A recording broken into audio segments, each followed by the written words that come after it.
People deluded. I hope you all can hear me well, and if not, just turn up them speakers. But yeah, obviously we've now drawn 1-1 with Brighton. Sadly, we've dropped points, and while it's not a ground we've actually had a lot of joy at, it was a game we could have won, especially going into the game, but especially watching the game, especially the first 20, last 25 in that second half. I feel Brighton were really at it, and to be honest, for 60, 70 minutes, Brighton were the better side if we go and look at it on the grand scheme of things, bar the opening initial stages in the first half.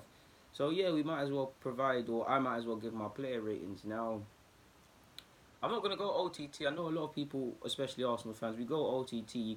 I can probably just type in the certain. I know if I type in Ozil's name, Iwobi's name, probably even Unai Emery's name on social networks, someone's probably calling for Unai Emery to get sacked, for Mesut Ozil this and Iwobi that and this and that. In hindsight, everybody's a genius, but I do feel Unai Emery, the way he's setting up his sides as he goes on as the Arsenal manager now, we need to start looking at it a bit more. Like again, I do think these players are. I do stand by my initial thoughts of regardless of how a manager sets out the side, a player is a player. You on a football pitch know if certain things are not working and you should do certain other things. But by the same token, they have to listen to the manager or they're not going to play. The manager has to set his way. Ultimately, they're taking part in the manager's tactical training sessions, technical training sessions, and normally it's a reflection of the manager.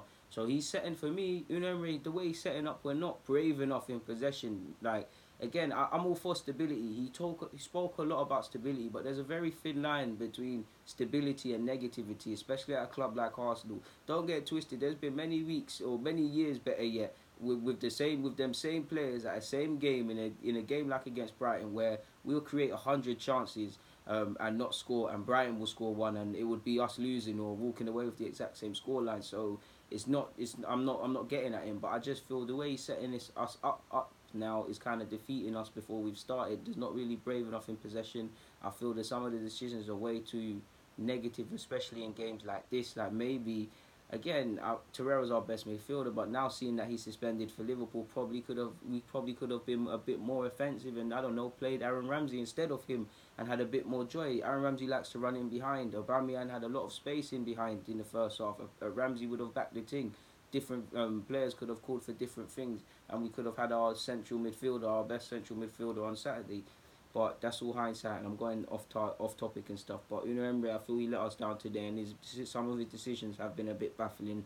And I praise him for seeing when things are going wrong and changing it immediately. But at the same time, if you're constantly having to find yourself in the 45th half time to the 60th minute, having to take people off at half time or having to bring people on within the first 15 minutes or change formations within the first 15 minutes of the second half, aren't you doing something wrong? So yeah, I've been waffling, so let's carry on. Leno gets a 5. Now I don't feel Leno did anything wrong today, to be honest with you people. I feel his distribution was good, his kicking was alright. Don't feel there was anything he could do for the goal. I've watched the goal several times. He was deserted, and you're damned if you do, damned if you don't. If he stays on the line, they're conceding. So I can't really blame Leno for anything today. Maybe if one thing, he's collecting from corners and collecting just from set pieces always leaves me with a bit of nerves, but he came through it today. Lichtsteiner gets a 3.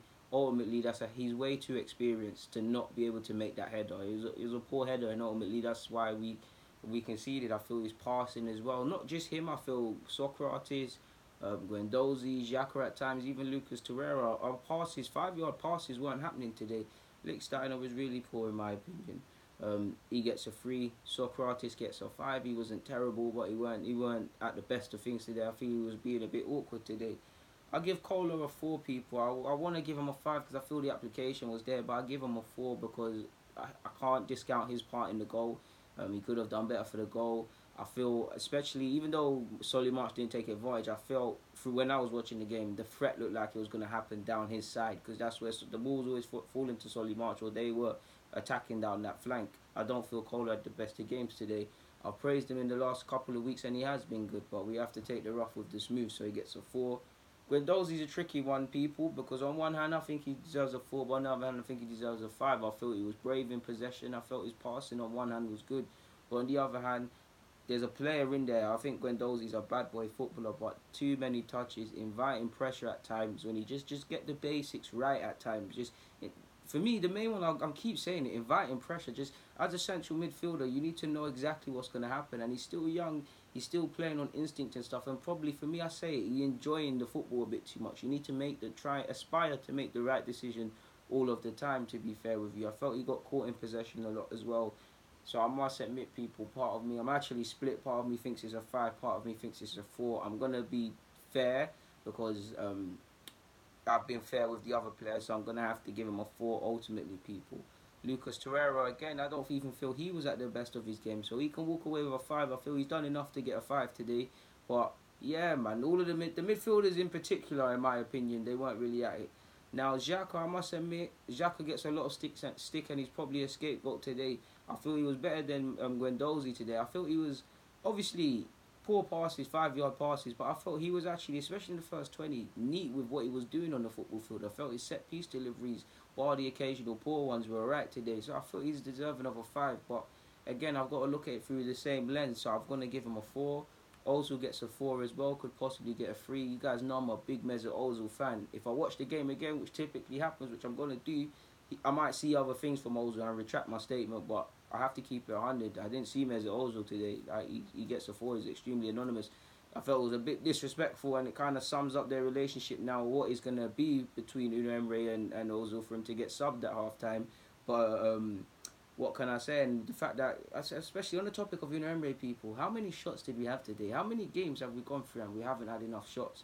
If you don't shoot, you don't score. We're trying to be too precise. But back to the main point, what I'm trying to make with that, you could see our creativity was lost when Ozil came onto the field. Not that Ozil stays on the field, he's going to win. Not that he was amazing or running through things today. But you can see certain things when certain men are not on the field. Even Xhaka, like, let's keep it 100, people. So when certain men are not playing for Arsenal or in any team, I'm sure if you don't support Arsenal, any other team you support, when there's certain men, even if you don't rate them, you see what they're bringing or what you might be missing. And while I think Ozil gives us that, he was anonymous today. I feel to give Lacazette a 5, people. The application was there, he worked hard, but I have to, you know what, I know you lot don't like half ratings, but he's getting a 4.5. I feel he played a bit better than the man them that I'm giving a 4 to, but ultimately he faded. And similar to Ozil, again, I wanted him to stay and play 90 minutes in it, because I feel Lacazette gets done dirty a lot in that regards, but I can't really back you when you played like he did today. Obviously worked hard and had a role in the goal, and he looked bright early on, but he fizzled out. I feel again his passes weren't quite there, so yeah, he can't really have any complaints. So a 4.5. I give Aubameyang a 6. I feel again he's running his socks off. Again, his general play has a lot to be desired, but I felt that was on point today. I felt he looked a constant threat when he was getting into wide positions. I wonder if the analysts and him went through it. Obviously, he scored the goal as well, which it should be the goal that got us 3 points. But at the end of the day, it's the goal that got us a point and not a defeat here. Yes, he should have scored his second goal. I can't remember. I know he got put through great passes from Guendouzi and Torreira. Yes, he should have put them away, but nobody played amazing today. And definitely, if I'm the players, not that it's a team game. There's no praising single people or nobody loses by themselves sort of thing. Not that anyone's isolating their performances, but if you're looking at them individually and you was to sit them all in a room, Aubameyang's going to be the shortest meeting you'd have with the player.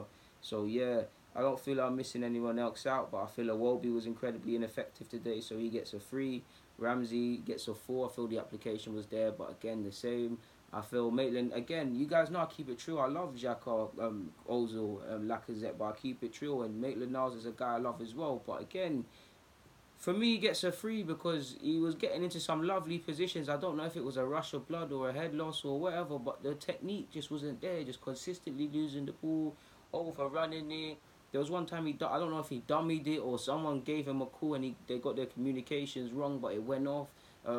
Obviously, it's hard to come off the bench and get going and things like that. And again, I understand he's not playing in his position, but for someone who's typically one of his best strengths, I would say, is his calmness on the ball and his running in behind. And he might not be the most blessed technically, but when the ball falls to him in certain areas, he does all right. I don't feel he had any of that today. So I feel this is my player ratings, people, and I'm not gonna lie to you lot. So on that note, did I even say Koscielny, people? If I didn't say Koscielny, forgive me, people, but I give him a 4 as well. I'm so rattled, people. Give Koscielny a 4 because I don't feel he filled with any confidence anytime balls were knocked into the channels and he was had to screen out there. I think he did all right in terms of the passing, but it's just you just look at it's sad, man. He just doesn't look competent enough to play at this level or play for this club or be with the position we're in to take us forward, in my opinion. And yeah, man, I don't feel like, but on the same hand, I don't feel he was necessarily terrible. I can't, again, the soccer artist and him and the rest of our defenders are in recovery positions from the goal we've conceded, but I wouldn't necessarily attribute it to Koscielny and say he's solely at fault. I'd look at our midfielders first, but that's my player ratings anyways, people. To recap in case I've forgotten anything, Leno is a 5, Lickstein is a 3, Socrates is a 5, Koscielny is a 4, Cole is a 4, Guendouzi is a 4, Torreira is a 5, Xhaka is a 4, Ozil is a 4, Lacazette's a 4.5, Aubameyang's a 6. I wanted to give him a 7. I can't remember if I gave Iwobi a 4 or a 3, but I'm going to give him a 3. Ramsey gets a 4, and Maitland-Niles gets a 3 as well. That's my player ratings anyways, people, in regards to Brighton versus Arsenal. And on that note, people, DG, thank you for watching. I'm out.